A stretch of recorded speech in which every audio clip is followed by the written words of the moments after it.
could you start by telling me who you are, Mm-hmm. the name of your company, if your company has a name, It does. and also your show, what your show is called?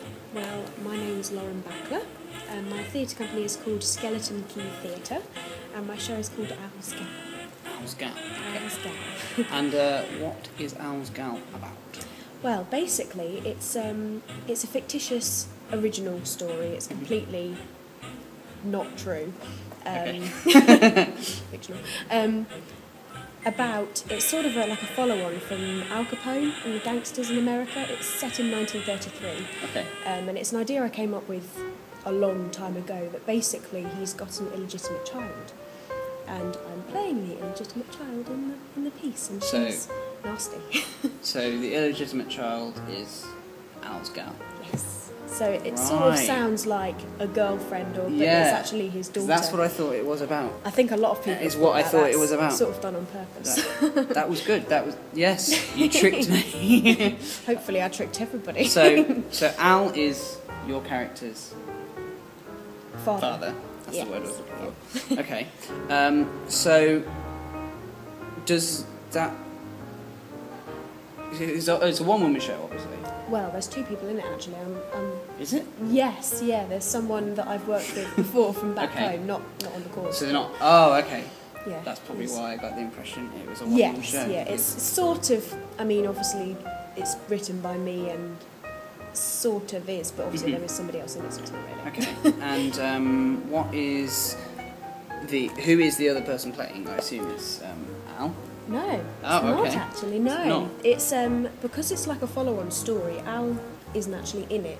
I also didn't want to make stereotypes, and I think there's sort of, it's very easy to make the gangster stereotype, especially with someone like Al Capone, because it's been done quite a few times. Right.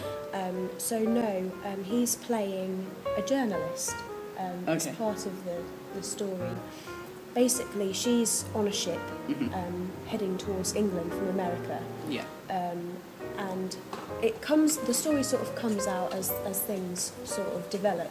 That she comes across as being quite innocent and naive and quite a nice sort of character, but she's not at all. And it all kind of comes out later on. Yes. Okay. And I'm afraid he's the one that sort of bites the dust at her hands. Wow. She's horrible. Wow. Bites the dust literally, or? Yes. Wow. Okay. Interesting. So, obviously, being part of your degree, the production, for the academic side of things, you've obviously got to tick some certain boxes. Yes. So, what would you say that the aims of your production are?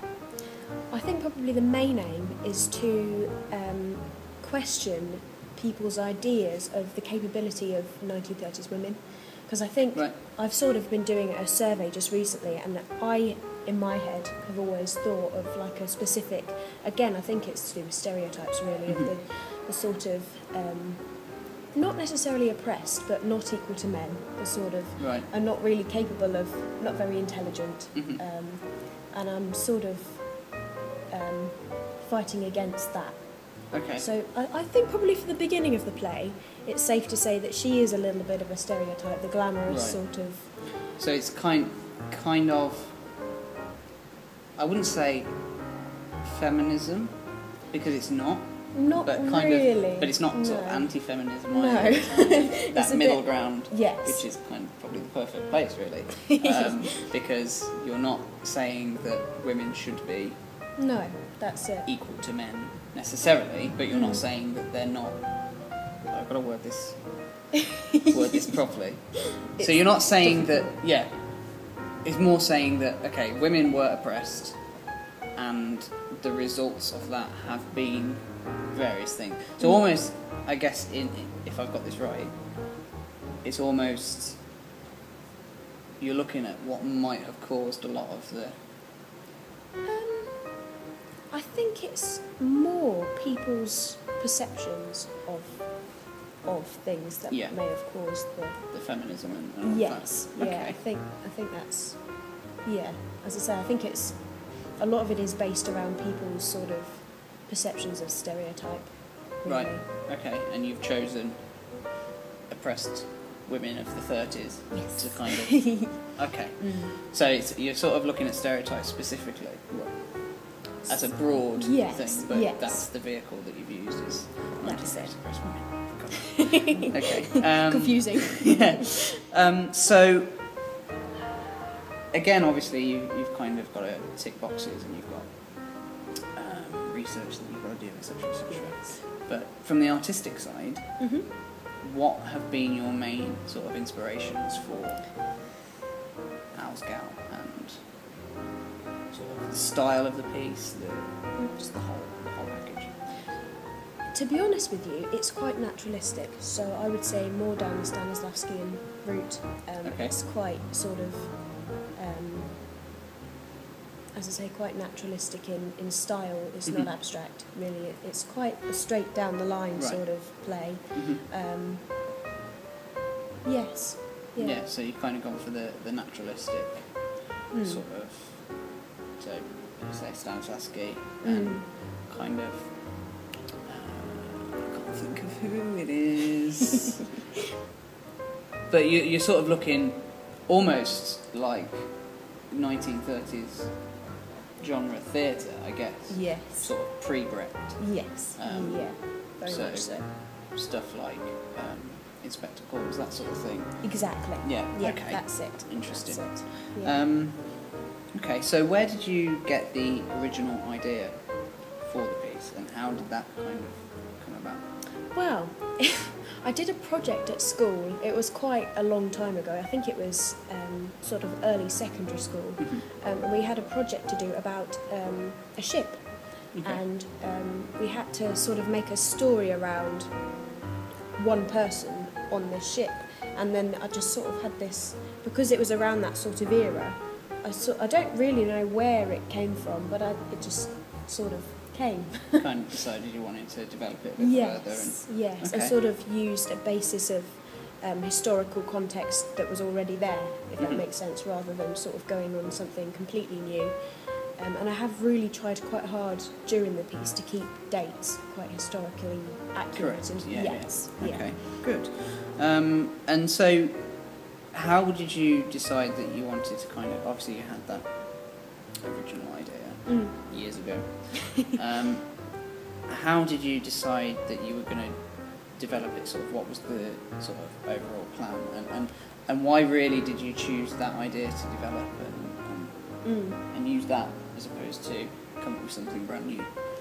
I think it was always a story that I liked the idea of, and I think it's something, I know it's something that's never been done before, so I sort of wanted to, obviously being sort of a theatrical person, it was originally sort of a written just story, but then to develop it into a script and obviously an actual play,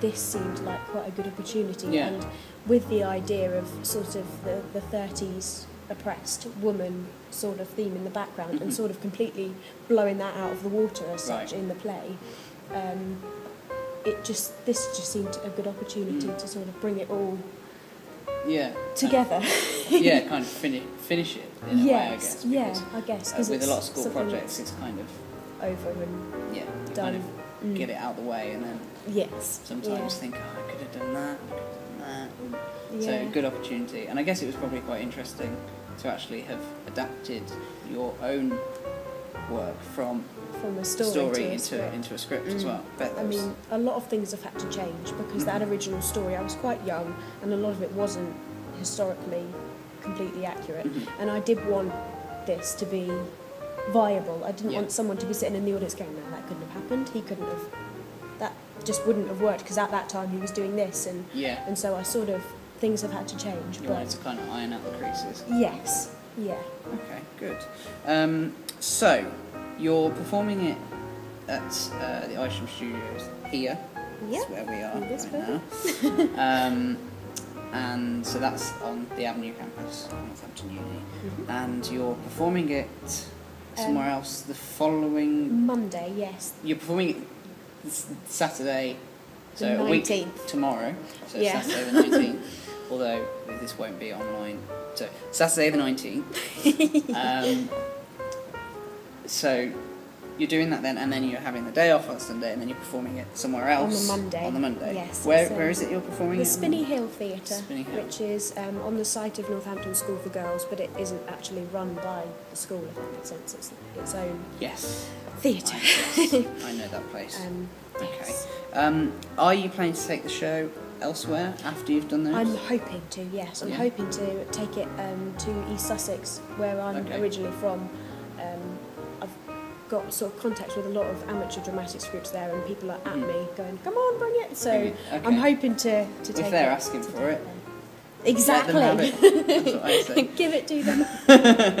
Okay, and so you're planning to do it there. Are you planning to take it to any festivals, anything like that, or is it just kind of not play in by the ear? pipeline at the moment? But yes, I am hoping to sort of. I mean, speaking to odd people, they've sort of said it sounds like the type of thing that you could almost make a mini series on screen about, and I really like the idea of sort of almost developing the play, and then because there's a lot of story after the play, if that makes sense, that I've got in my head that is sort of explained in the play but doesn't happen. Yeah. So I'm considering the possibility of even doing a bit of sort of film work and making it into a sort of short film or a mini web series. Something something like that. Okay, that'd be good.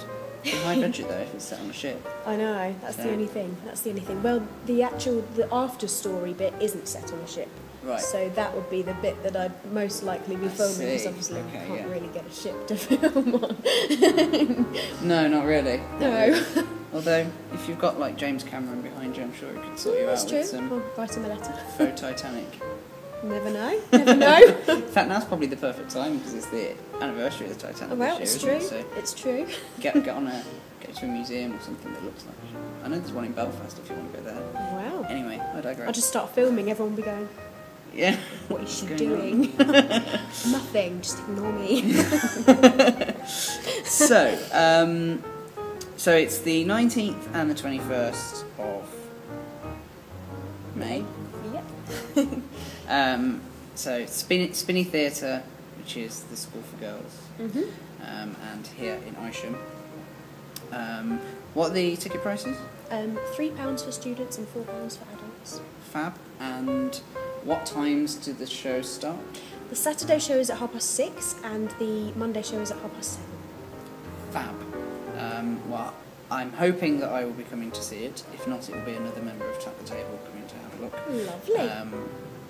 Well, I think we're pretty excited for all the shows. I am too. I'm looking forward to seeing all the others. Yeah. So hopefully we will see you there. Good luck. Lovely, thank you. Break many legs on both shows. Thank you very much. Not literally. Well, you never know. God. I hope not. That would be tragic. It would, wouldn't it? So yeah, best of luck with it. I blame you. I wouldn't. But best of luck with it. Thank you very much. Thank you.